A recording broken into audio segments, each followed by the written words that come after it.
My grandchildren were coming to stay for the summer, when my 7-year-old granddaughter refused to eat and whispered, "I hate it here. Mom said you're a poor loser." My heart shattered. I pulled her into my arms and hugged her tight, then quietly called my driver. 3 hours later, 4 Bentleys were lined up across my daughter-in-law's driveway. I stepped out and said 5 words that made her turn pale. "I'm happy you're here with me. Stay with my story until the very end and write in the comments which city you're watching from so I can see how far my story has traveled." I had been counting down to summer for 3 months. At 66 years old, I still felt that same childlike thrill whenever I knew my grandkids were coming to stay. I spent weeks getting my little apartment in Queens ready for them, buying their favorite cereal, pulling out the sofa bed in the living room, dressing it with crisp sheets that smelled like fabric softener and hope. Fallon and James were supposed to arrive at 10 a.m. that June Tuesday. I'd been up since 6, making pancakes from scratch like I used to when their father was a boy. The kitchen felt warm and alive, filled with the smell of vanilla and butter, and I caught myself humming as I flipped each pancake. These 2 weeks were going to be perfect. I would spoil them the way grandmothers are meant to. When Roman's car pulled up in front of my building at exactly 10:15, I pressed my face to the window like an eager child. I watched him get out first, looking exhausted in that way that always worried me. My son had always worn his stress in his shoulders, and lately they seemed permanently hunched. Then Marlo stepped out of the passenger seat, her designer sunglasses flashing in the morning light, every movement sharp and impatient even from 3 floors up. But it was the kids who made my heart skip a beat. James, now 6, jumped out of the back seat, bursting with energy, his Superman backpack almost as big as he was. Fallon, though, was different. My 7-year-old granddaughter, usually the first to leap into any adventure, climbed out slowly, dragging a small pink suitcase behind her. Even from the window, I knew something was wrong. I buzzed them in and waited at my door, wiping my hands on my apron as their footsteps echoed up the stairwell. James appeared first, taking the stairs 2 at a time. "Grandma Celeste," he shouted, throwing himself into my arms with pure joy. I held him close, breathing in that familiar mix of kids' shampoo and morning sunshine. "There's my brave boy," I whispered into his hair. "I made pancakes." His face lit up like I'd promised him the moon. But over his shoulder, I saw Fallon lingering on the stairs, half hidden behind her parents. Her usual bright grin was gone. Roman gave me a quick, distracted hug. "Thanks for doing this, Mom. We really need the break." "Of course, sweetheart. That's what grandmothers are for." Marlo stepped forward, and that cold French perfume of hers wrapped around us, the kind that always made me feel like I should apologize just for existing in her space. She didn't hug me. She never did. "Remember what we talked about with bedtimes," she said in that tone she used when she wanted everyone to remember she was in charge. 8:30 sharp, no exceptions. "And limited screen time. Fallon's been having issues with authority lately, so you'll need to be strict with her." I nodded, though the phrase, "issues with authority," made something twist uncomfortably in my stomach. "We'll be just fine, won't we, Princess?" I said, crouching down to Fallon's height. She looked at me for a brief moment, and what I saw in her eyes made my chest tighten. It wasn't only sadness, it was something harder, heavier, far too grown for a 7-year-old. "I guess," she murmured, not quite meeting my eyes. Marlo's smile was as sharp as a knife. "They'll call you tonight before bed, right, kids?" James nodded eagerly. Fallon only lifted one shoulder in a small shrug. The gesture was so unlike her that a real cold worry settled over me. After Roman and Marlo left, I tried to bring the magic back into the morning. I set the pancakes on the table with strawberries cut into little hearts, the way I used to for Roman. James dug in happily, syrup running down his chin as he told me about his new bike and his friend Tommy who could do wheelies. But Fallon sat at my tiny kitchen table, staring at her plate like the food had done something to offend her. She had always been my little chatterbox, bubbling with stories about school, friends, and dreams of becoming a princess, or a doctor, or sometimes both. Now she sat in silence, slowly dragging her fork through the syrup. "Not hungry, sweetheart?" I asked softly. She shook her head, still not looking up. "Maybe you're just tired from the car ride," I suggested softly. "We can watch a movie after breakfast. You can choose anyone you want." Again, just a small shake of her head. James, blissfully unaware of the tension at the table, finished his pancakes and asked if he could watch cartoons. I settled him in the living room with the remote, grateful that at least one of my grandchildren seemed happy to be here. When I walked back into the kitchen, Fallon had pushed her plate away completely. I sat down beside her, my heart pounding with that instinct only a grandmother knows, the certainty that something was deeply wrong. "Fallon, honey, what's going on?" I asked gently. "You seem so sad." For a moment I truly believed she might open up to me. Her lower lip quivered, and her eyes shimmered like she was holding back tears. Then she lifted her gaze and looked straight at me. What she said next felt like a hand closing around my heart and squeezing it until it stopped.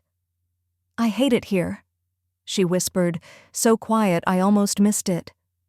"Mommy said you're a poor loser and we have to stay with you because Daddy feels sorry for you." The words slammed into me like a physical blow. My breath caught, my eyes stung with the beginning of tears, but what came next was what truly broke me. "She said you never had anything good in your life and that's why you live in this ugly place," Fallon continued. "She said real families don't live like this." I stared at my granddaughter, this sweet, beautiful little girl, repeating sentences that could have only come from her mother. Marlo hadn't just kept me at arm's length. She had poisoned my granddaughter's mind against me, wrapping cruelty in the disguise of truth. "Oh, sweetheart," I managed, my voice cracking. Fallon's eyes filled with tears then, but they weren't the gentle tears of simple sadness. They were hot, angry, conflicted tears. "I don't want to be here," she choked out. "I want to go home. I want my mom." I reached for her hand, but she jerked it away. That tiny rejection cut deeper than any of her words. "Fallon, I know this place isn't fancy like your house," I began, trying to steady my voice. "Mommy said you're jealous of her," Fallon blurted out, words spilling like they'd been waiting on her tongue. "Because she's pretty and has nice things, and you don't." The sentences tumbled from her in a rushed, breathless stream, like she'd been holding them in for so long that they couldn't be contained anymore. "She said you try to make Daddy feel guilty about you because you're old and alone, and nobody else loves you." Each word twisted deeper, a knife turning slowly in my chest. I had to grip the edge of the table just to stay upright. This wasn't childish meanness. This was deliberate, calculated sabotage of our relationship, and my 7-year-old granddaughter had been turned into the weapon. But what devastated me even more was the look in Fallon's eyes. She was parroting these horrible lines, but part of her clearly knew they were wrong. She was torn, caught between loyalty and instinct, and that inner war was tearing her apart. "I'm sorry, Grandma," she whispered suddenly, and the dam finally broke. Real tears now, raw, honest, straight from a child's heart, began to spill down her cheeks. "I don't want to say mean things to you, but Mommy said if I was nice to you, it would hurt her feelings." She sniffled, voice cracking. "She said you're trying to steal me and James away from her." And there it was, the truth at the center of all this cruelty. Marlo hadn't just pushed me out of their lives. She'd turned my grandchildren into soldiers in a war I hadn't even known I was fighting. I pulled Fallon into my arms despite her initial stiffness. I held her as she sobbed against my shoulder, her small body trembling under the weight of emotions far too big for her age. "It's okay, baby girl," I whispered into her hair. "None of this is your fault. You don't have to choose between loving your mommy and loving me. There's enough love for everyone." Even as I soothed her, my mind was racing.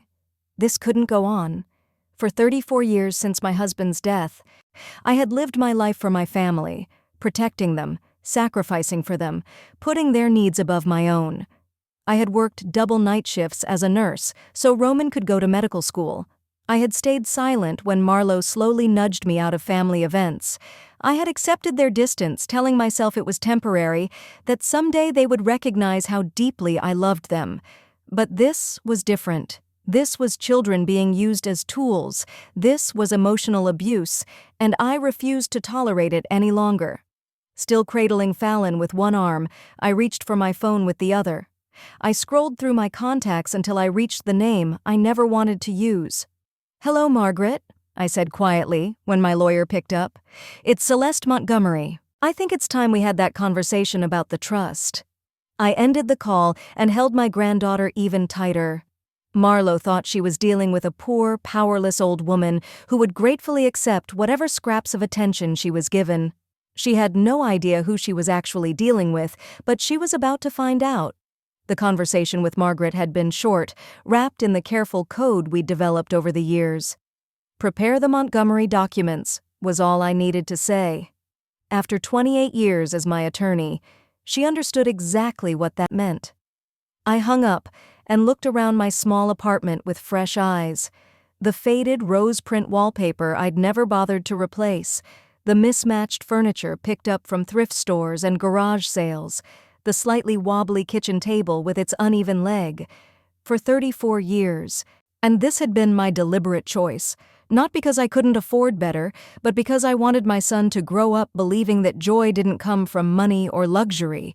Now, watching Fallon and James curled up together on my old couch, finally asleep after our emotionally draining morning, I began to question whether my sacrifice had been worth it.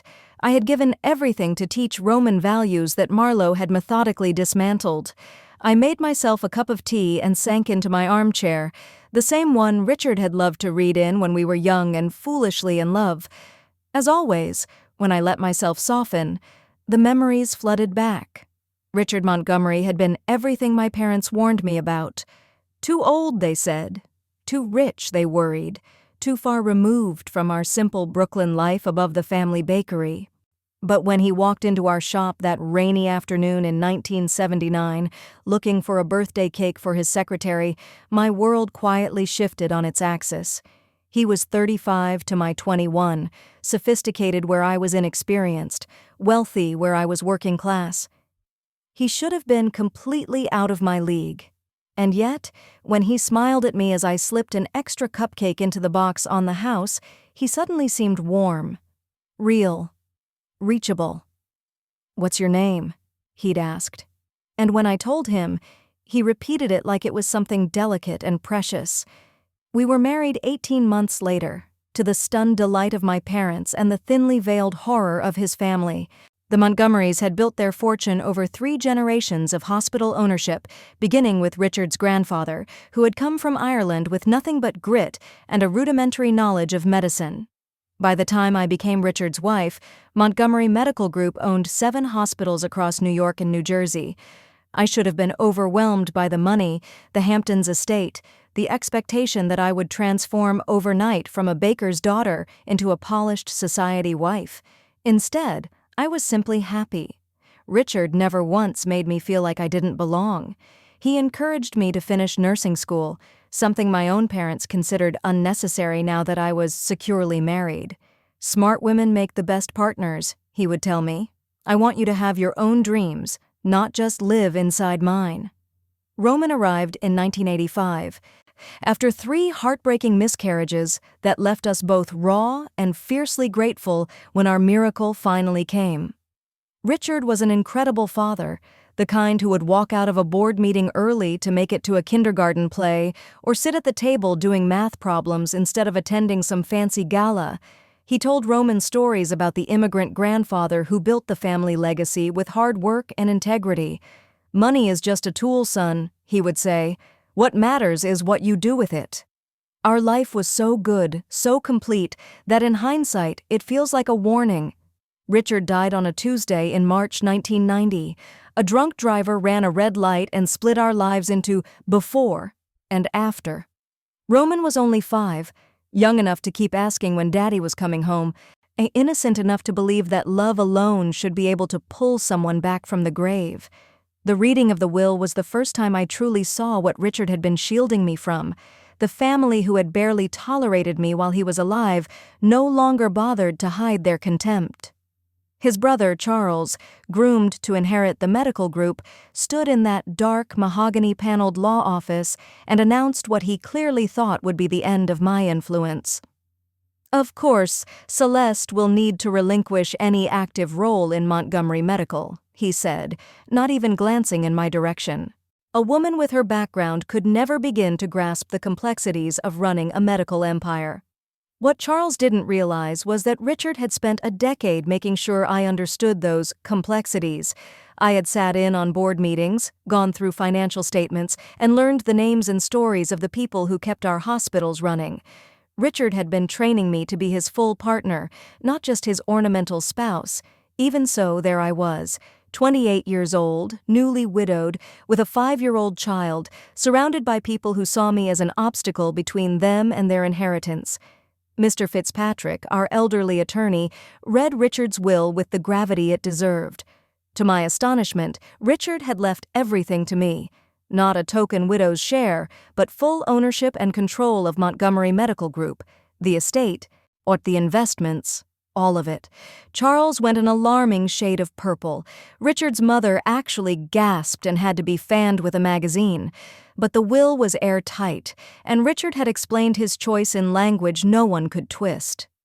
"To my beloved wife Celeste," it said in his careful handwriting, "who showed me that true wealth lies not in what we gather, but in what we give.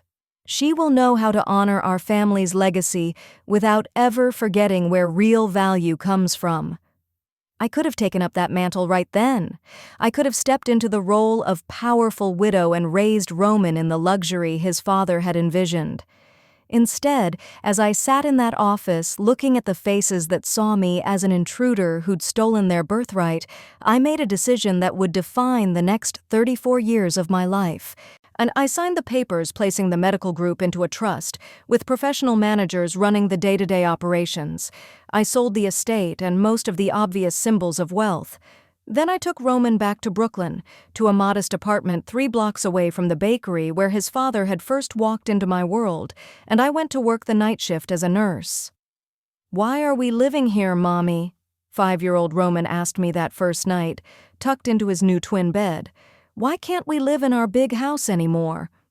"Because," I told him, smoothing his hair as he blinked up at me, "your daddy wanted you to learn that being a good person is more important than having fancy things. We're going to learn to be happy with what we need, not with everything we want."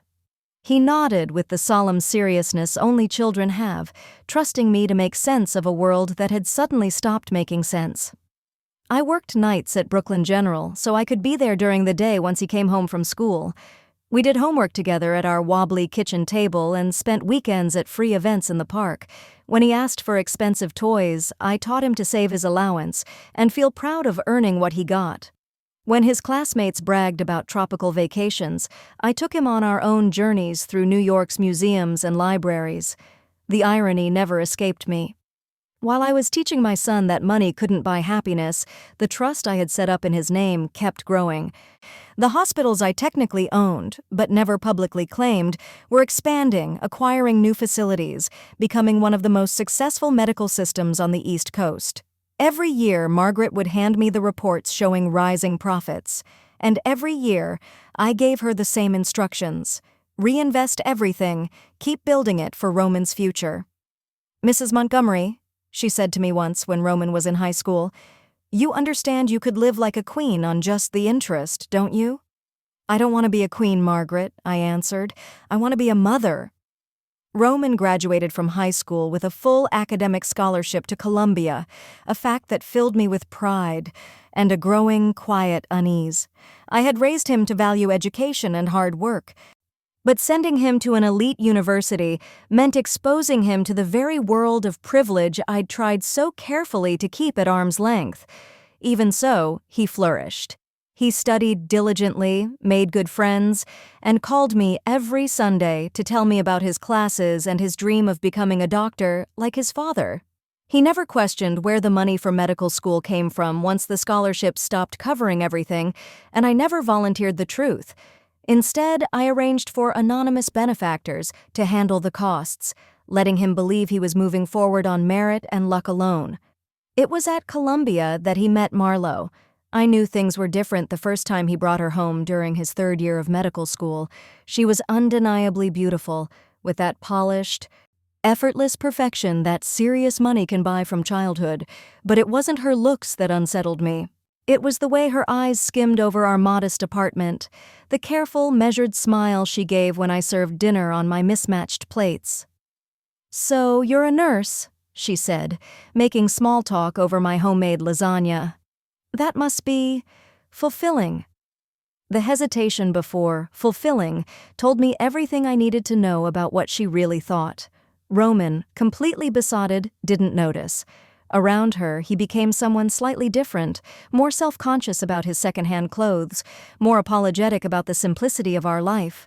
He started suggesting we meet at restaurants instead of bringing her home for dinner, offering one flimsy excuse after another.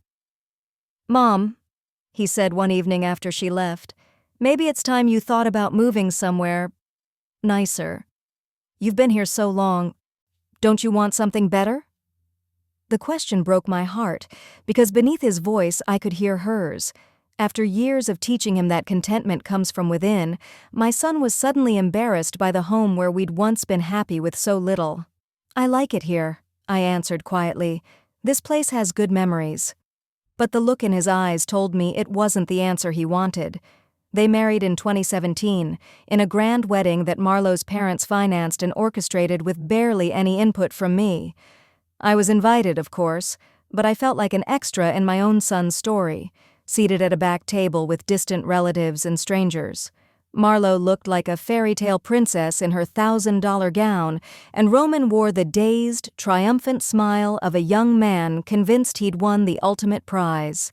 At the reception, I watched them dance to some popular song I didn't recognize and tried to convince myself this was everything I had wanted for him: success, love, a bright future.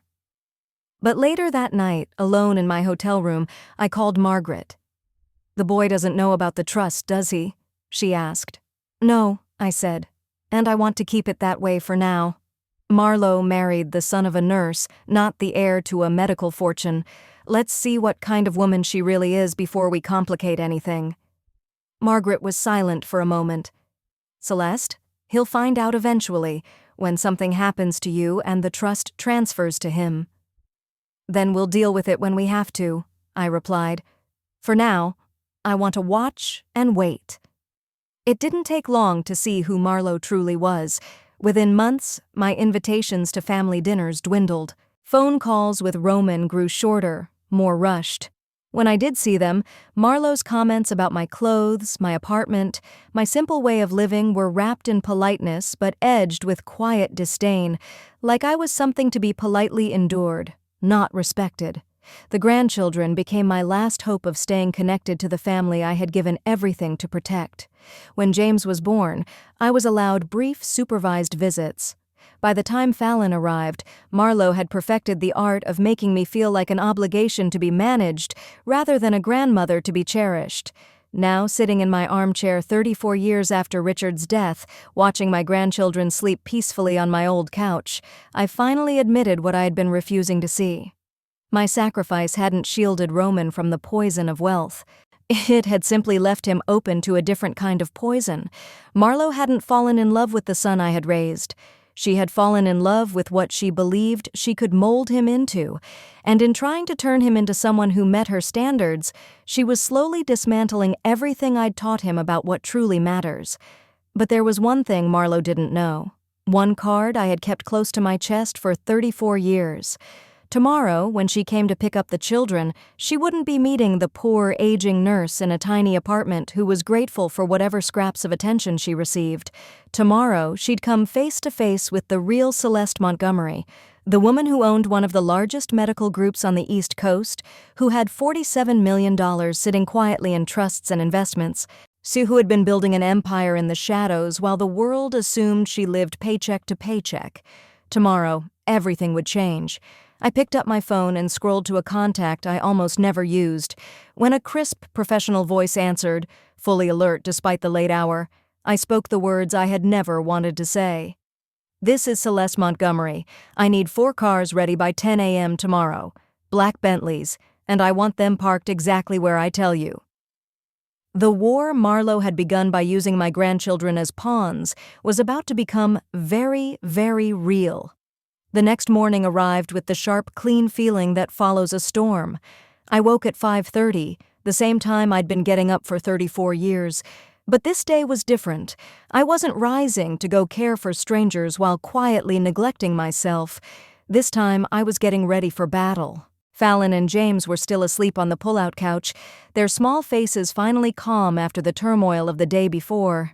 Fallon had cried herself to sleep in my arms, torn between the loyalty her mother demanded and the love she naturally felt for me. No child should be forced to carry that weight. I brewed coffee in my old percolator, the one Richard bought me in our first year of marriage. The familiar gurgle of the water and the rich aroma filling my little kitchen steadied me, anchoring me in the reality of what I was about to do. I had spent 3 decades hiding who I truly was. Today, that disguise was over. Right at 7 a.m., my phone rang. Margaret's voice was crisp and professional, but beneath it I could hear genuine concern. "Celeste, are you absolutely sure about this?" she asked. "Once you reveal your financial situation, there's no going back. Your family dynamics will change forever."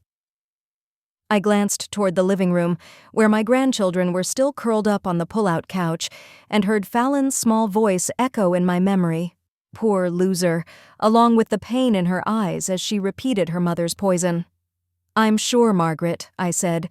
"I've spent 34 years protecting them from the truth, and all it's done is give them room to abuse that protection. It's time they learn who they're really dealing with." "Very well," she replied. "I'll have the documents ready by 9. The cars will arrive at 10 sharp, just as you requested. Are you prepared for their reaction?" I smiled, feeling a strength I hadn't allowed myself to tap into for decades surge back through me. "I've been preparing for this moment since 1990, I told her. I'm more than ready." After we hung up, I opened my closet and pushed past the plain cardigans, sensible flats, and the simple clothes I'd worn for years. In the very back, wrapped in garment bags untouched for over a decade, waited the wardrobe from my other life, the one where I was Mrs. Richard Montgomery, not just Celeste the nurse. I drew out a black Chanel suit that still hugged my frame perfectly, slipped my feet into designer heels that cost more than most people's rent, and clasped a strand of pearls Richard had given me on our 5th anniversary. As I dressed, I caught sight of myself in the mirror, and for the first time in years, I saw the woman I had buried under deliberate modesty. The woman who had once chaired board meetings and attended charity galas, who had stood among New York's elite without flinching. The transformation went beyond fabric and jewelry. As I pinned my hair into the elegant chignon I hadn't worn in ages and applied makeup with a practiced hand trained by high-end cosmetologists long ago, my confidence slid back into place like it had never left. This was who I really was. This was the woman Marlowe had so thoroughly underestimated. Fallon woke up first, rubbing her eyes and blinking around the room with the disorientation that comes from waking up somewhere new. When she saw me, her mouth dropped open. "Grandma, you look different," she breathed. I knelt down beside her and gently smoothed her messy hair. "Sometimes, sweetheart, people have to dress up for important meetings," I said. "Today is one of those days." James stirred next, pushing the blanket away and squinting at me. His eyes went wide. "Wow, Grandma, you look like a movie star." Despite everything, I couldn't help but laugh. "Thank you, baby. Now let's get you both dressed and fed. Your parents will be here soon, and I have something very important to talk about with your mother." As I helped them get ready, my phone buzzed with updates from Margaret. The cars were being detailed. They would arrive precisely on schedule. The documents were signed, printed, tucked neatly into her briefcase. The stage was set. At 9:45, I took my position at the window overlooking the street. The children were clean, fed, and playing quietly with the box of toys I always kept for their visits. Not I had told them Mommy and Daddy would be there soon, but I hadn't told them what they were about to see. At exactly 10 o'clock, 4 black Bentleys turned onto our quiet Queens Street in perfect formation. The sight was striking even from 3 floors up. Sleek, expensive cars that belonged in front of high-rise offices in Manhattan, not parked outside a worn apartment building. Neighbors began drifting out onto stoops and sidewalks, drawn by the rare spectacle. The first Bentley stopped directly in front of my building. The second pulled up just behind it. The third and fourth glided into position across the street, creating a deliberate, unmistakable wall of wealth and power. The drivers stayed inside, composed and still, radiating the kind of polished professionalism that doesn't come cheap. Margaret stepped out of the lead car, her silver hair perfectly styled, her navy suit tailored within an inch of perfection. She walked with the easy authority of someone who had spent 40 years representing New York's wealthiest families. From the second car, 2 more women emerged, my financial advisor and my estate manager, both impeccably dressed, each carrying a sleek briefcase. The message couldn't have been clearer. Celeste Montgomery was not some poor nurse scraping by. She was a woman with serious means and serious representation. "James Fallon," I said calmly, "come stand with me at the window. Your parents will be here any moment." They rushed to the glass. James pressed his nose against it, pointing excitedly. "Grandma, why are there so many fancy cars outside?" "Those are my friends," I said simply. "They're here to help me with some business." 5 minutes later, Roman's modest Honda Accord turned onto the street and practically lurched to a stop when he saw the scene waiting for him. Through the windshield, I watched my son's face cycle through confusion and rising alarm as he took it all in. Beside him, Marlowe's perfectly made-up expression flickered rapidly, confusion, suspicion, and then something that looked very much like panic. They stayed in the car for almost 2 full minutes, clearly arguing about what to do. I could easily imagine it. Marlowe demanding answers, Roman trying to make sense of the impossible. At last, they climbed out of the car. Marlowe's designer heels struck the pavement in sharp, angry clicks. Margaret met them with that polished, courteous professionalism of hers, the kind that hides steel underneath. I couldn't hear their words from 3 floors up, but I didn't need to. Marlowe's movements grew sharper, more defensive, hands chopping the air as she spoke. Roman's shoulders slumped, his confusion deepening, worry etched across his face. Margaret stayed composed, no doubt explaining that Mrs. Montgomery was waiting upstairs and would be happy to clarify everything. When the knock came at my door, I took a slow breath and smoothed my skirt. The children glanced from me to the door, sensing something important was happening, even if they didn't understand what. I opened it to find Roman and Marlowe standing there like people who'd just walked into a trap they hadn't seen coming. Margaret stood behind them, calm and poised. "Hello, Roman, Marlowe," I said, my voice steady. "Please come in. Margaret, you can wait in the hall for now." Roman stepped inside first, his eyes scanning my outfit, the pearls, the suit, with open bewilderment. "Mom, why are you dressed like that? And what's with all the cars outside?" Marlowe followed, her suspicious gaze sweeping over my small apartment as if she expected to uncover some elaborate scam hidden between the faded wallpaper and the second-hand furniture. When she spoke, her tone was edged with hostility, the tone of someone who feels threatened but doesn't yet know why. "What is this, Celeste? Some kind of show?" she snapped. "Are you trying to impress us by renting cars you can't afford?" I smiled, feeling like a chess player finally revealing the move they'd been planning for years. "Please sit down, both of you," I said. "James, Fallon, why don't you go play in the bedroom for a little while? Mommy, Daddy, and I need to have a grown-up conversation." The kids did as they were told, though I noticed Fallon hovering near the doorway, her curiosity edging out her obedience. Roman remained standing, still rattled. "Mom, seriously, what's going on? Those are very expensive cars outside. People are staring. The neighbors are taking pictures." Marlowe perched gingerly on the edge of my old couch, as if it might stain her clothes by proximity. "This is ridiculous," she muttered. "Whatever message you're trying to send, just say it so we can get the kids and leave." I walked to the kitchen counter and picked up the manila folder Margaret had dropped off earlier. Inside was the truth. 34 years of it, laid out in black and white. Financial statements, trust documents, property deeds. You know, Marlo, I began lightly. Yesterday, Fallon told me some very interesting things. I met her eyes. She said you told her I was a poor loser who lives in an ugly place because I never had anything good in my life. Color rushed into Marlo's cheeks, but her chin rose defensively. Children twist things. If Fallon said something inappropriate, I'm sorry, but she also said you told her that real families don't live like this, I continued, gesturing around my apartment, and that I'm jealous of you because you're pretty and have nice things, and I don't. Roman turned sharply toward his wife. Marlo, did you really say that to Fallon? It's not what you think, she said quickly. I was just trying to help her understand why your mother lives so differently from us. Children need context. Context, I repeated, letting the words sit between us. You're right. Children do need context, so let me give you some. I opened the folder and took out the first document, a detailed financial statement from Goldman Sachs, listing liquid assets of $47,300,000. I laid it on the coffee table in front of them. Roman stared at it, his face draining of color. What is this? That's my current net worth, I said evenly, not including real estate or my holdings in the medical group.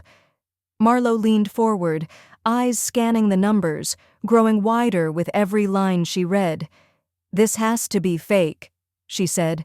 This is some kind of...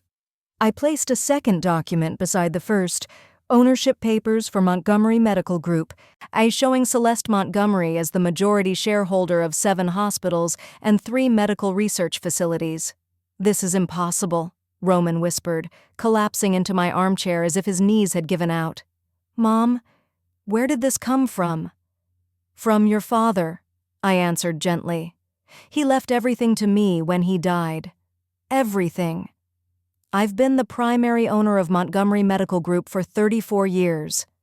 Marlo snatched up the papers, reading them with increasing panic. But you work as a nurse, she sputtered. You live in this tiny apartment. You dress like someone who chose to live modestly, I finished for her, while teaching my son that wealth doesn't define character. I took out a third document, trust fund papers, and placed it on the stack. These show the funds set aside for my grandchildren. $15 million each for James and Fallon. I looked at Roman. I wanted you to learn the value of hard work, to understand gratitude, to appreciate what you had instead of always chasing more. Silence crashed over the room. Roman stared at me as if he were seeing me for the first time. Marlo's perfect makeup couldn't hide how utterly shaken she was. You've been lying to us for 34 years, Roman said at last, his voice flat. Not lying, I corrected. Protecting. There's a difference. Marlo shot to her feet and stalked toward the window, glaring down at the Bentleys lined up at the curb like a row of black chess pieces. This is insane, she snapped. You let us think you were barely getting by. You let us feel sorry for you. Did you feel sorry for me? I asked quietly. Because from where I sat, it looked more like you were embarrassed by me. Ashamed to have a mother-in-law who didn't fit into your little social bubble. That's not true, Roman protested, but there was no strength behind the words. I walked over to my bookshelf and pulled down a photo album I hadn't opened in years. Inside was my other life, frozen in glossy prints. I flipped it open on the coffee table. Charity galas, hospital board meetings, society events, photo after photo of me standing beside New York's most powerful families. This is who I used to be, I said, pointing to a picture of myself at a Metropolitan Opera gala in a gown that had cost more than most cars. This is the world I walked away from to make sure you understood that character means more than status. Marlo looked at the photo, then at me, then back at the photo again, then as if her brain simply couldn't reconcile the two versions of the same woman. Why are you showing us this now? Marlo demanded. I closed the album and met her gaze head-on. Because yesterday, you used my grandchildren as weapons against me. You filled their heads with lies about my worth, about my place in this family. You made a 7-year-old little girl feel like she had to choose between loving her grandmother and pleasing her mother. I never said she had to choose, Marlo snapped. "You told her I was jealous of you. You told her real families don't live like I do. You made her feel ashamed to love me." My voice stayed even, but beneath it, there was steel. "That stops now."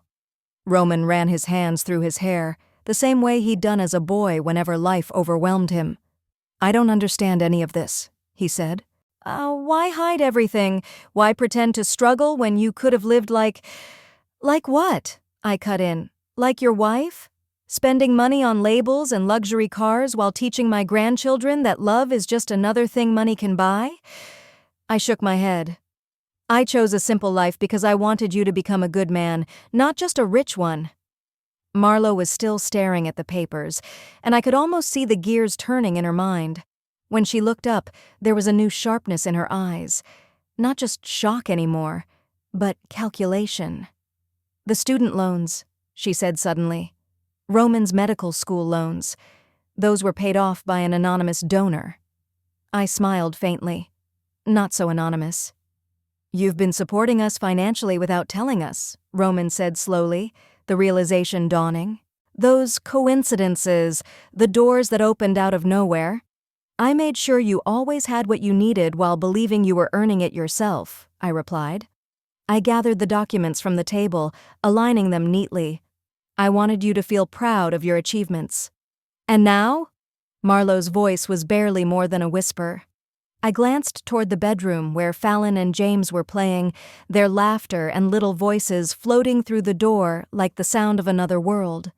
"Now," I said, turning back to them, "we're going to talk about new terms, because I will not allow my grandchildren to be turned against me by someone who has spent years underestimating exactly who she was dealing with." The war was no longer secret. The pieces were all on the board, the stakes finally visible to everyone in the room. The silence that followed pulled tight, like a wire about to snap. Roman stood beside my armchair, frozen, his eyes locked on the figures and signatures in front of him as if they might vanish if he looked away. Marlo stood rigid at the window, staring down at the 4 Bentleys lined up at the curb like an armored escort. From the bedroom, I heard Fallon quietly singing the same lullaby I used to hum to Roman when he was small. That soft, innocent sound, floating into this heavy, charged moment, filled me with a fierce, protective rage. "I need to understand something," Roman said at last, his voice strained. "You watched me struggle through residency. You watched me stress about bills, about taking care of my family. And all this time, you could have— "Could have what?" I interrupted gently. "Taken away the satisfaction of building your own success, turned you into someone who expects wealth instead of working for it?" Marlo spun away from the window, her composure finally beginning to crack. "You let me think you were a burden," she burst out. "You let me believe you needed our help, our charity, our patience. Do you have any idea how that makes me look now? How it makes you look?" I lifted an eyebrow. "Marlo, this isn't about your image. This is about the fact that you spent years poisoning my grandchildren against me because you thought I didn't measure up to your standards." "That's not true," she insisted, but there was no conviction behind the words. I walked over to my purse and took out a small recording device, one of the gadgets Margaret had insisted I start using to document important conversations. "Would you like to hear exactly what Fallon told me yesterday? Word for word?" The blood drained from Marlo's face. Roman looked between us, his unease growing. "You recorded our daughter?" Marlo's voice climbed higher, the polished control she usually wore like armor starting to shatter. "I recorded my granddaughter," I corrected calmly, "repeating the lies you put in her mouth." I pressed play. Fallon's small, clear voice filled the room. "Mommy said you're a poor loser and we have to stay with you because Daddy feels sorry for you. She said you never had anything good in your life and that's why you live in this ugly place. She said real families don't live like this." The recording went on, each cruel phrase delivered in that sweet, innocent tone, each sentence a mirror held up to conversations no child should have been hearing. Roman sagged back into the armchair as if the sound itself had knocked him down. "Marlo," he said quietly, "please tell me you didn't actually say these things to our children." I was trying to help them understand, she protested weakly. Understand what? Roman's voice was rising now, anger overtaking confusion. That their grandmother doesn't deserve their love because she doesn't live in a gated community? Marlo looked cornered, her usual self-assurance slipping through her fingers. You don't understand the pressure I'm under, she said.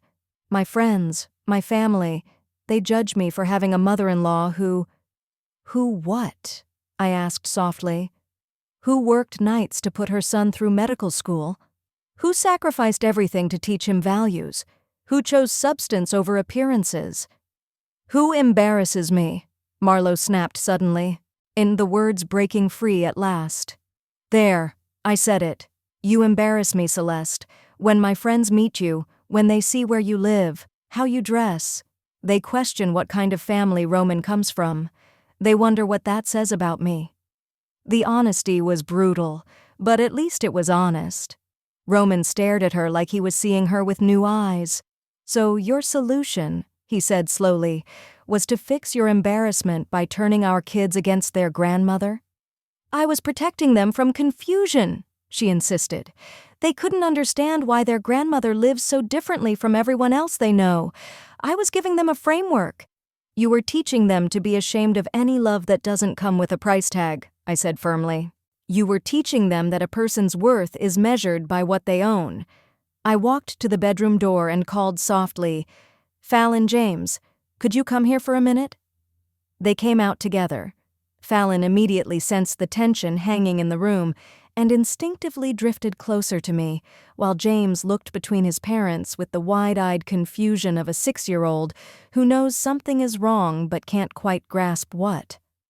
Fallon, I said gently, kneeling so we were face to face. Yesterday you told me some things that really hurt my feelings. Do you remember what you said? She nodded, tears welling up. I'm sorry, Grandma, she whispered. Mommy said if I was nice to you, it would hurt her feelings because you were trying to steal me and James away from her. Roman's head snapped toward Marlo. You told our daughter that? It wasn't like that, Marlo protested weakly. I took Fallon's small hands in mine. Sweetheart, there's something very important I want you to understand. Your mommy and I both love you very, very much. Sometimes grown-ups get scared about things that don't really matter, and they make mistakes. Your mom was worried because I don't have fancy things like she does, and she thought that made me less special. But you do have fancy things, James chimed in, pointing toward the window. Those cars outside are really fancy. I smiled at him. You're right, they are. But do you know what makes those cars special? It's not that they're expensive. It's that they're taking me to see the hospitals where your grandfather used to help sick people get better. That's what makes them important. Fallon frowned slightly. Grandpa had hospitals? Your grandfather helped build hospitals to take care of people, I explained. And when he died, he asked me to look after them. But I wanted your daddy to grow up understanding that helping people matters more than owning fancy things. Roman watched all of this with something like awe in his eyes. Mom, you've been running Montgomery Medical Group all this time? Not running it exactly, I corrected. I have very capable people who handle the daily operations. But yes, I've been the owner for 34 years. I stood, still holding Fallon's hand. Every year those hospitals help thousands of people heal. That's what your grandfather would have wanted. Why didn't you tell us? Roman asked, genuine hurt creeping into his voice. Because I wanted you to become a doctor for the right reasons, I said softly. Because you care about helping people, not because you were chasing control of a medical empire. I turned my gaze to Marlo, who was still by the window, her expression frozen in stunned disbelief. And I also wanted to see what kind of woman you would choose to marry, I added, whether you'd choose someone who valued character or someone who valued status. The implication hung thick in the air. Marlo understood it perfectly. So, this was all some kind of test? She asked, her voice tight with anger. You've been judging me for years while pretending to be someone you're not? I haven't been pretending to be anything, I replied calmly. I've been choosing to live simply. You've been choosing to judge me for it. That's the difference. At that moment, Margaret appeared in the doorway, having waited discreetly in the hall while our family drama unfolded. "Mrs. Montgomery," she said politely, "if I may interrupt, these are the additional documents you requested." She handed me a second folder. Inside were papers I had hoped never to use: updated trust documents, legal guardianship provisions, and contingency custody arrangements I'd put in place years ago, just in case things ever reached this point. "What are those?" Roman asked, eyeing the folder with growing unease. "Protections," I said simply. "Legal safeguards for my grandchildren's well-being and their relationships with their family." Marlo stepped away from the window now, alarm replacing her earlier outrage. "What kind of protections?" I opened the folder and pulled out the first set of documents. "As I mentioned, there is a trust fund for each child, $15 million apiece, accessible when they turn 25, but there are conditions." "What conditions?" Roman asked, though his voice made it clear he wasn't sure he wanted to know. "The children must maintain a relationship with all of their family members," I said, "including their paternal grandmother. Any attempt to alienate them from family through manipulation, coercion, or emotional blackmail will result in immediate suspension of their access to the trust." Marlo's mouth fell open. "You can't be serious." "I'm completely serious," I replied. "Furthermore, any parent found to be engaging in parental alienation, teaching their children to disrespect, fear, or reject family members without just cause, will forfeit any access to Montgomery Family Resources themselves." "What Montgomery Family Resources?" Roman asked, confusion overtaking his anger. I took out another document and handed it to him. "Your student loans were not paid by some anonymous donor, Roman. They were paid by Montgomery Medical Group as part of an internal program." "Your residency?" "It's partially funded by grants from Montgomery Medical Group. The down payment for your house came from a Montgomery Family Foundation loan with very generous terms." The color drained from his face as the full scope became clear. "So, everything," he murmured. "My career, my opportunities, they've all been supported by the medical group your father started," I finished, "which I've been expanding and improving for 34 years. But you earned your degree, your residency, your reputation. I simply made sure the door was there for you to walk through." Marlo rifled through the documents, her breathing coming faster. "This says that continued support is conditional on family harmony and respect for all family members," she read. "That's correct," I said. "You're blackmailing us," she accused. "I'm protecting my grandchildren," I replied evenly, "from being turned into weapons in a war they don't even understand." I crossed the room to Fallon and James, who were still clutching each other's hands and watching us with anxious eyes. "Nah, I'm making sure they grow up knowing they are loved by their whole family," I said, "not just the parts one person approves of." Roman rose slowly to his feet, dragging his hands through his hair yet again, as if he could somehow smooth the chaos in his mind by smoothing his hair.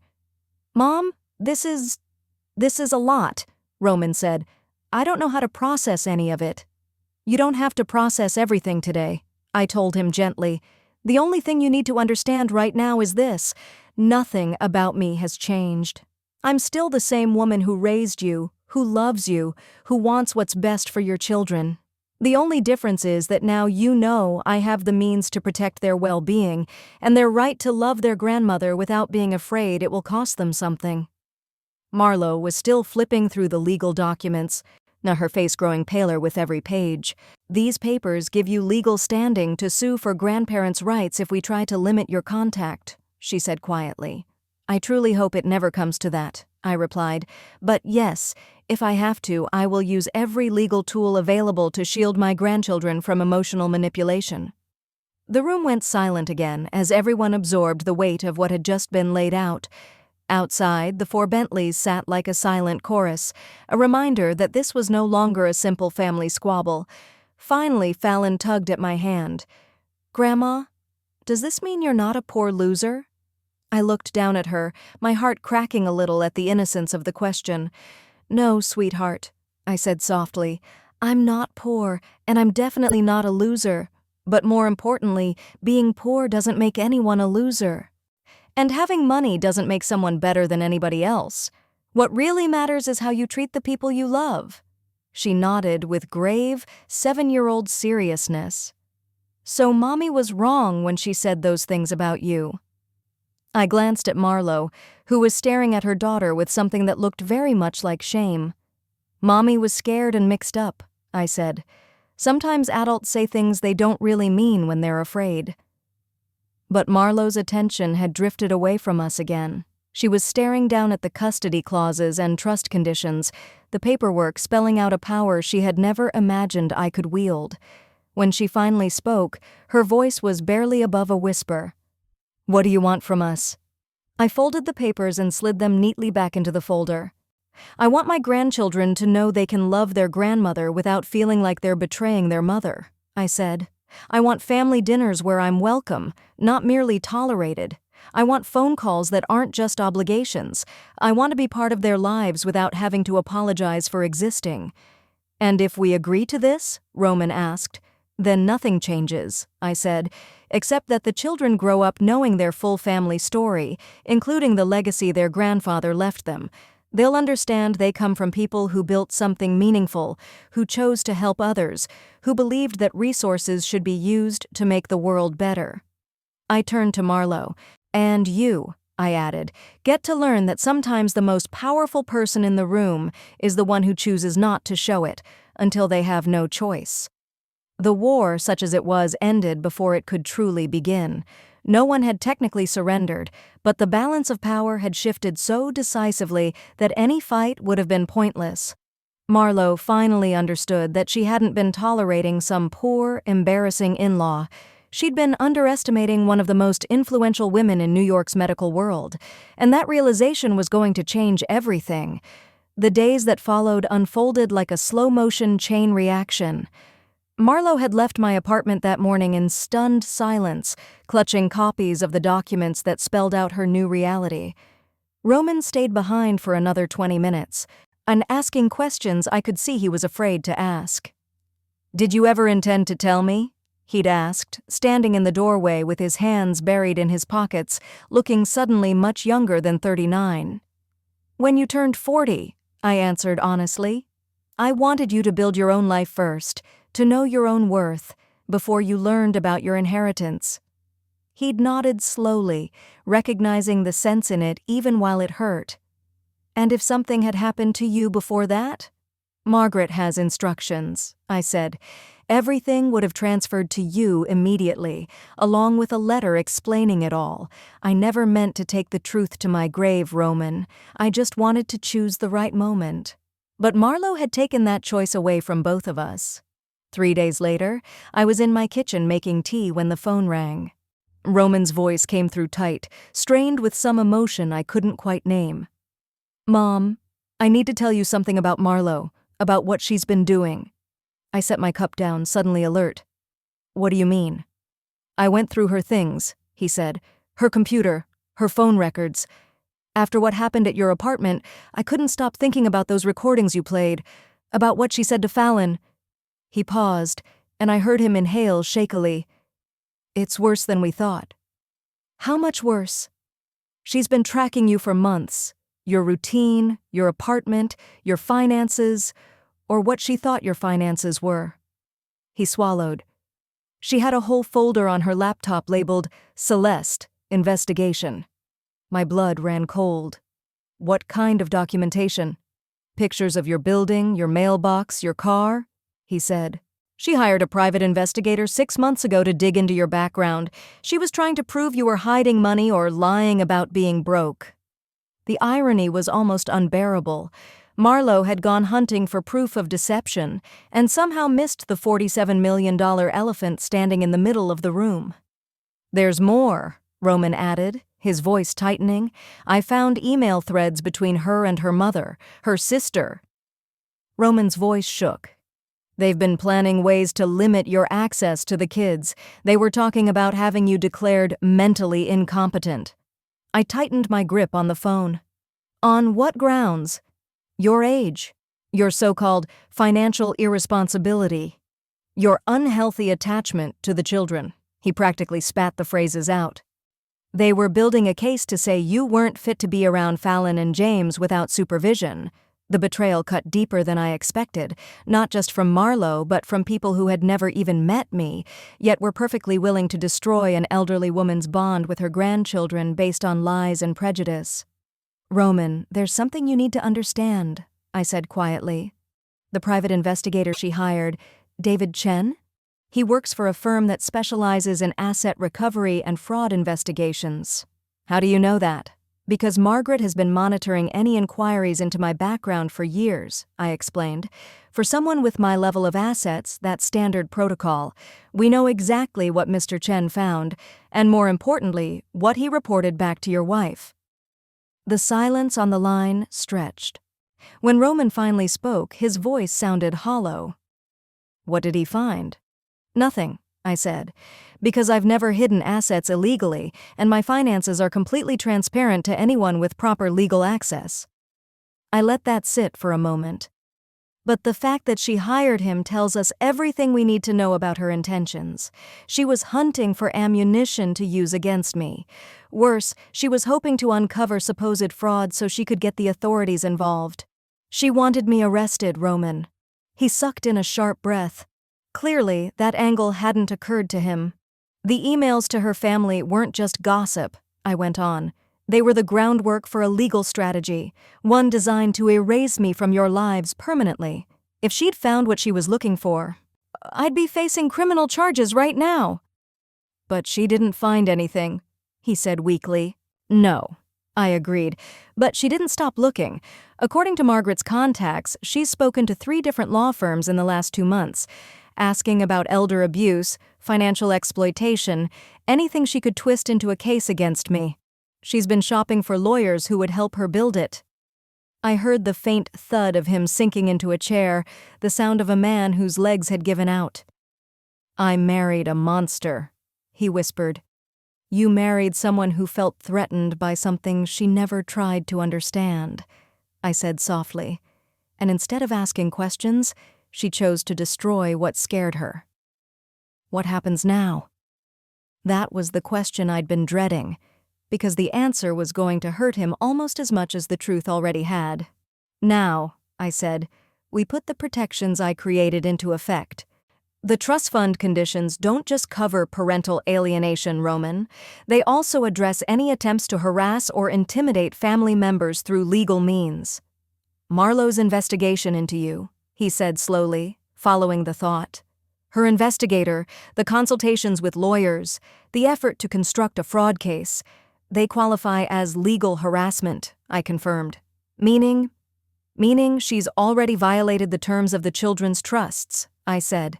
"The $15 million set aside for each of them is no longer accessible to her as their guardian. The money will remain locked in trust until they're 25. She won't have any say in how it's managed." Roman was quiet for a long time. When he spoke again, his tone had changed, harder now, colder. "There's something else I found in her emails to her sister," he said. I waited.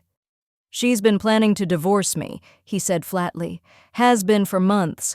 She was waiting until she could prove you were some kind of financial liability so she could argue for full custody.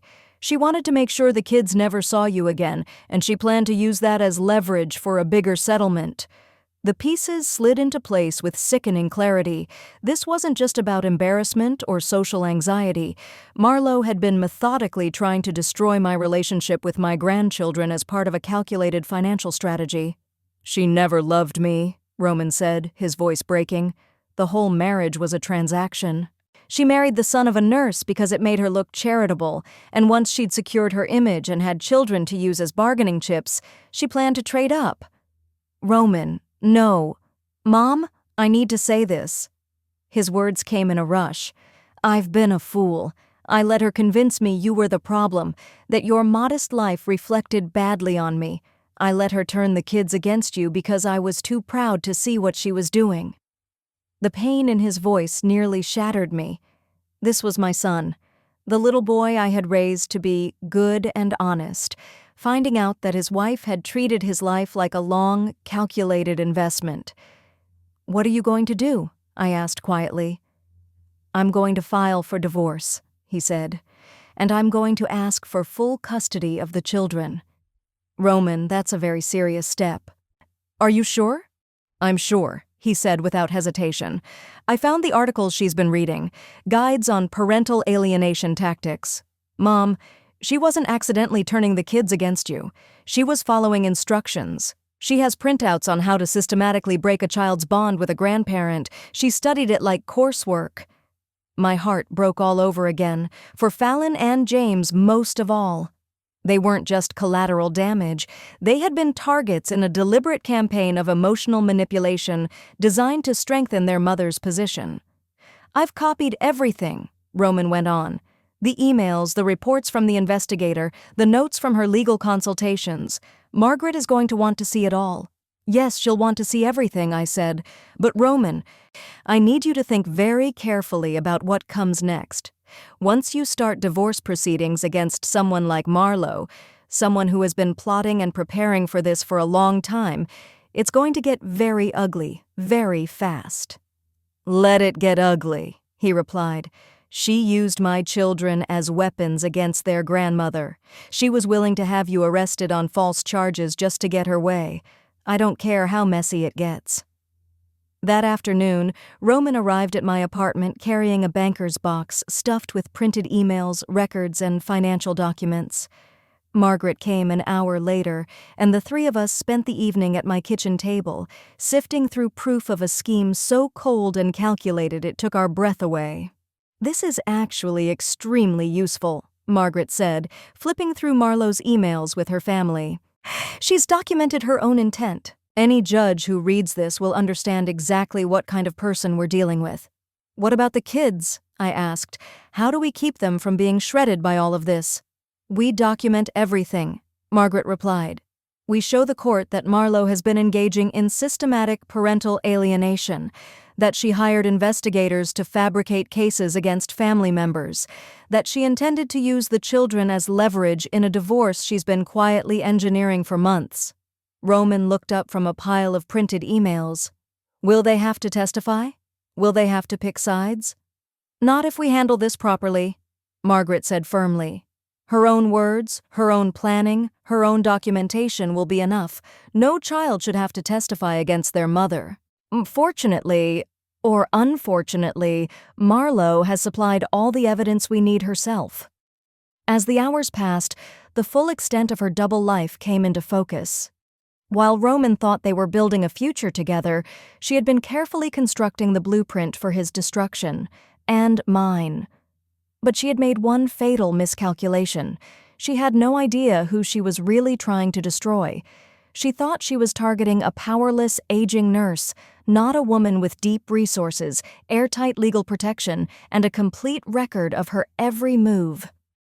"There's one more thing," Margaret said as she began packing the files away. "The private investigator she hired, he's been feeding us information on her for 3 months." Roman stared at her. "You've been monitoring her?" "Professional courtesy," Margaret said dryly. "When someone starts digging into one of our clients, we like to know what they're looking for. We knew she was building a case. We knew what kind of case. We also knew it wouldn't stand. So we documented every step she took, every law firm, every allegation, every attempt to twist the truth."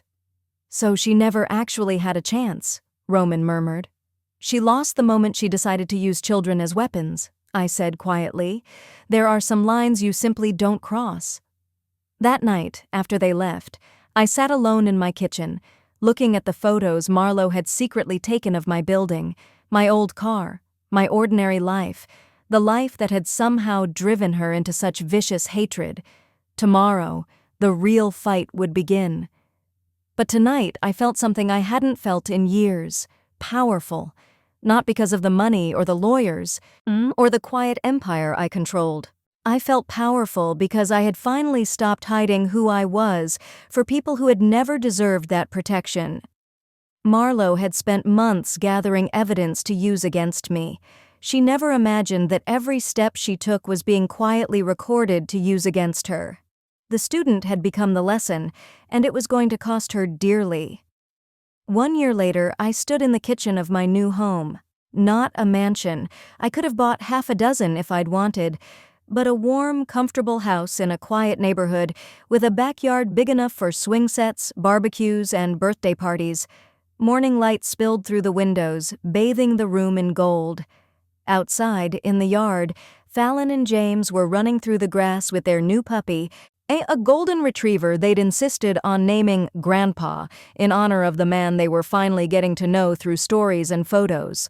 The divorce had been swift and decisive, presented with her own words, her own plans, her own conspiracy in black and white.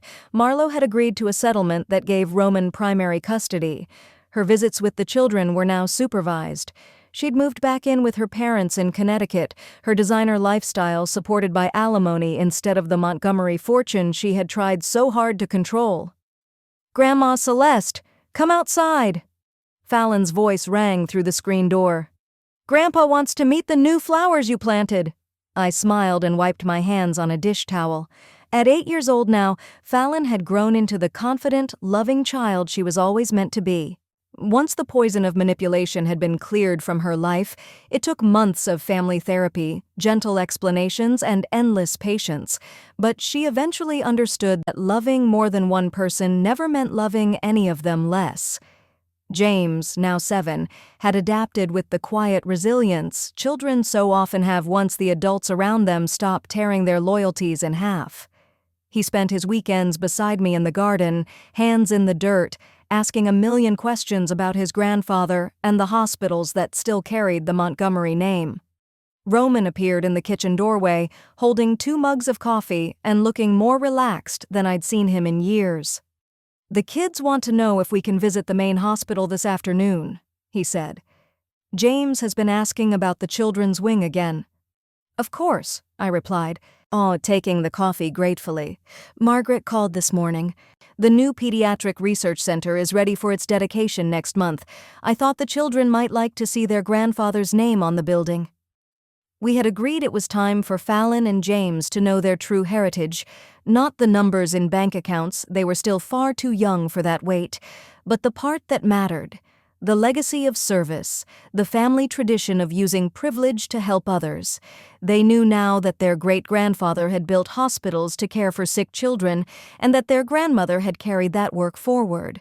"Any word from Marlo this week?" I asked, though Roman's expression already told me the answer. "She canceled visitation again," he said quietly. "3rd time this month." He shook his head, but there was more sadness than anger in his eyes. "Her lawyer says she's struggling to adjust to the new family dynamic," he added. We both knew what that really meant. Marlo couldn't bear sitting in a room with children who no longer saw her as the ultimate authority, children who had learned to think for themselves about the relationships in their lives. The supervised visits had been excruciating for everyone. Marlo grasped at old patterns of control that no longer worked, while the kids responded with polite but firm boundaries, gently refusing to be pulled back into a world of secrets and guilt. "She'll come around," I said, though I wasn't completely sure I believed it. Being a mother is the most important thing she has left. Sooner or later, she'll realize that being part of their lives is worth more than controlling them. Roman looked out the window at Fallon and James, who were now trying to teach Grandpa, the dog, to sit. "Do you think I'm naive for hoping she can change?" he asked. "I think you're a good father," I said, "for wanting your children to have a relationship with their mother after everything that's happened. That speaks to your character, not your naivety." And it was true. Despite everything we had uncovered, despite the court battles and the chaos, Roman had never once tried to turn the children against Marlo. He had explained things in ways they could understand, that sometimes grown-ups make big mistakes when they're scared, and sometimes families need time and help to learn healthier ways to love each other.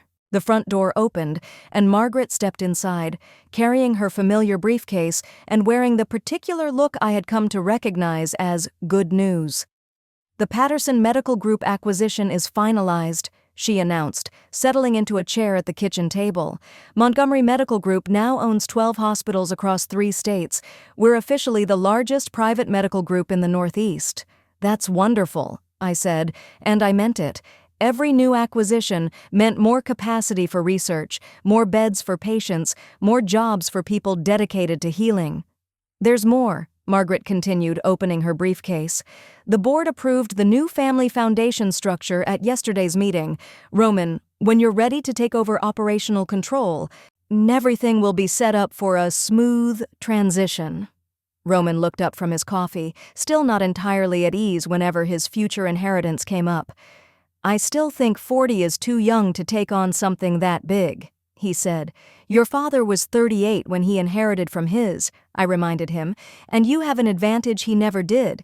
You've actually worked inside hospitals.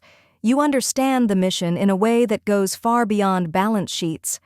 It was true. Roman's years as a resident and now as an attending physician had given him insight most owners never get. He knew patient care from the inside, understood what nurses and doctors needed to do their jobs, and could speak from experience about what makes a hospital truly serve its community. "The children's trust funds have been restructured as well," Margaret added, or turning to me. "Per your instructions, they're now tied directly to the foundation. When they turn 25, they'll inherit not just wealth, but stewardship responsibilities." That had been my idea, shaped by watching Fallon and James grow more compassionate and fair-minded with each passing year. I didn't want them to simply receive money. I wanted them to inherit a mission. Their trust funds would give them security, but accessing those resources would require them to take an active role in the Family Foundation's work in healthcare and community service. "What kind of responsibilities?" Roman asked. "They'll serve on the foundation board, help decide where funds go, and take part in hands-on projects," I explained. "The money comes with the expectation that they'll carry on what their great-grandfather began." Roman smiled. "I'm seeing the sense in it. So they'll inherit the responsibility to help others, not just the means to help themselves." "Exactly," I said. "They'll be free to choose how they live that out. Maybe they'll become doctors like you, or researchers, or administrators, or advocates. What matters is that they see wealth as a tool for service, not a goal on its own." Through the window, we watched Fallon patiently show James how to brush the puppy's fur, explaining something in that serious tone 8-year-olds use when they're instructing 7-year-olds on very important things. They were good kids, kind kids, and I felt certain they'd grow into adults who understood the difference between having resources and feeling entitled to them. "There's one more thing," Margaret said, taking out a final document. "The custody modification you requested has been approved. You're now listed as a legal guardian with full emergency rights. Roman's decision, but this makes it official. This meant more to me than any acquisition or net worth statement ever could.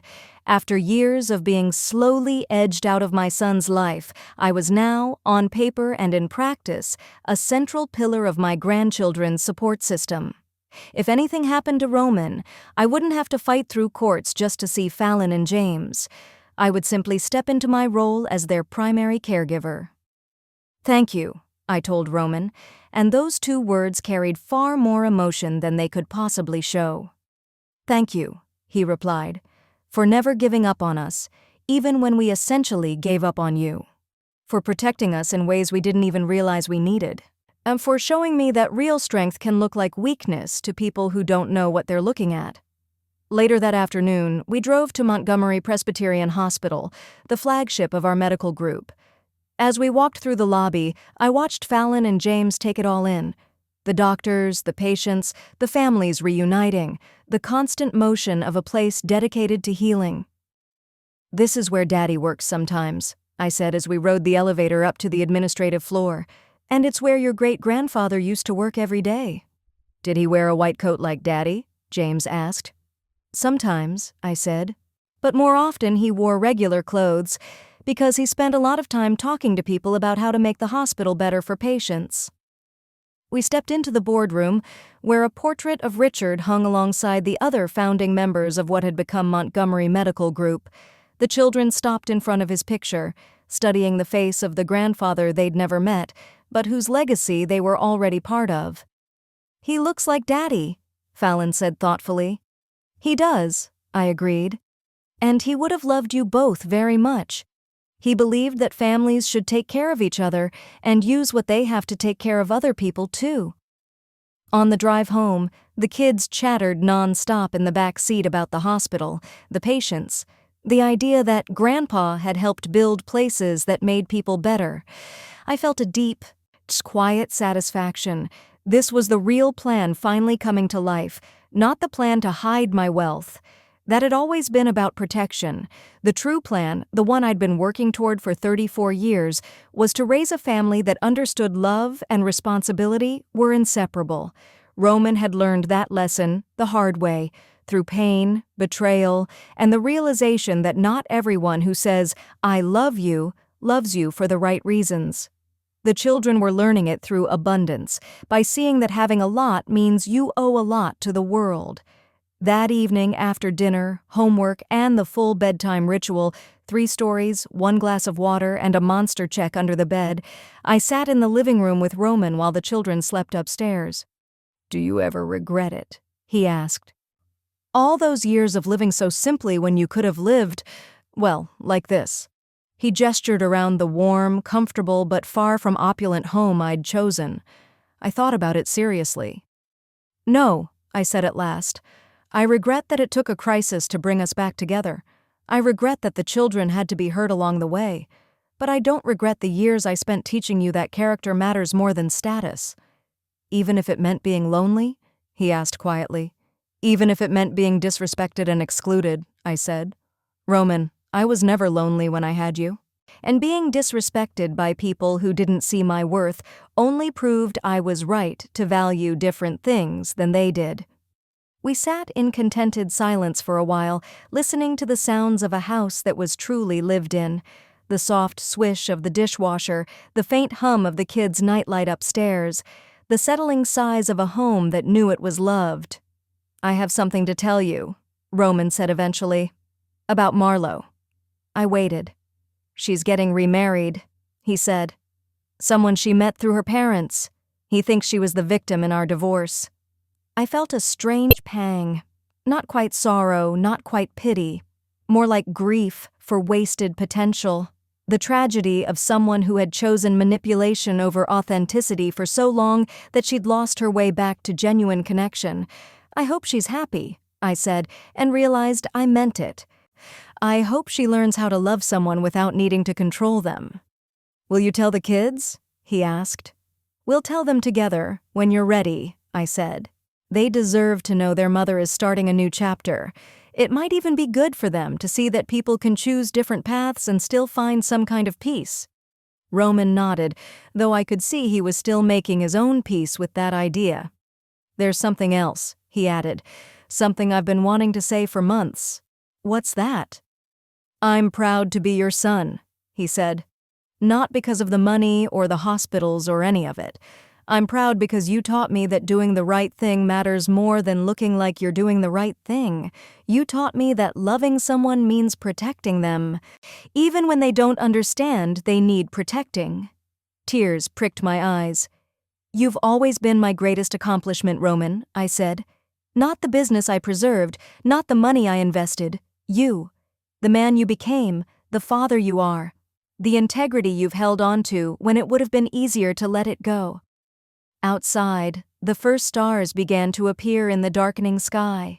Tomorrow would bring new challenges, new decisions about how to use what we'd been given, new chances to prove that wealth without wisdom is just accumulation, but wealth with purpose can change lives. Tonight, though, I was just a grandmother with a whole family under one roof, a woman whose legacy lived not in numbers on a page, but in the character of the people she loved most. The war was over, love had won, not by crushing anyone, but by outlasting them. Not through force, but through the quiet, stubborn decision to never stop loving the people who mattered most. And now, I'm curious about you, the one listening to my story. What would you have done in my place? Have you ever faced something similar? Tell me in the comments. On the final screen, I'm leaving you 2 more stories that my viewers love, and I promise they'll surprise you. Thank you for staying with me until the very end.